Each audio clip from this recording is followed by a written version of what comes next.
राष्ट्रीय महामार्ग म्हटले की दोन्ही बाजूने रुंदीचा रस्ता, मध्यभागी मोठे दुभाजक, त्यात वेगवेगळ्या रंगाच्या फुलांची झाडे, दोन्ही बाजूने अंडरग्राउंड नाल्या.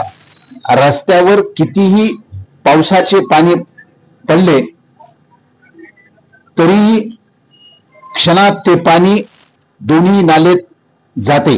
याला म्हणायचे राष्ट्रीय महामार्ग. मात्र मांजरसुंबा ते अहमदपूर हा राष्ट्रीय महामार्ग पहा. वाटतो का राष्ट्रीय महामार्ग? अंबाजोगाई ते पिंपळा धायगुडा गावापर्यंत जरी विचार केला तर अर्धवट झालेल्या दोन्ही बाजूच्या नालीत रस्त्यावरील पाणी थेंबर नालीत जात नाही. थोडा पाऊस पडला तरी रस्त्यावर पाणी जमा होतो. मोठी वाहने भरधाव वेगाने जात असल्याने रस्त्यावरील पाण्याने दुचाकी स्वाराला ते आंघोळ घालतात.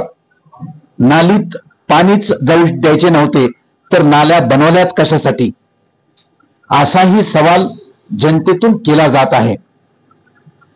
हा कोणताही डोंगर माथ्यावरून पडणाऱ्या पावसाचा धबधबा नसून अंबाजोगाई शहरातील बसस्थानकापासून प्रशांत नगरसह इतर भागातून येणारे हे नालीतील घाण पाणी आहे. आज पाऊस आला म्हणून नव्हे तर एवढ्याच गतीने दररोज दिवस रात्र हे पाणी रात्रंदिवस सुरू असते. याला जयवंती नदी म्हणावे की नाला माहीत नाही. मात्र पाण्याचा फारसा जोर नसल्याने शहरातील विविध नाल्यातून आलेले पाणी संत गतीने या जयवंती नदीच्या पात्रात वाहत आहे. मध्यंतरी पावसाने विसावा घेतल्यानंतर थोडी उसंत दिली, मात्र रात्रीपासून पुन्हा हजेरी लावली.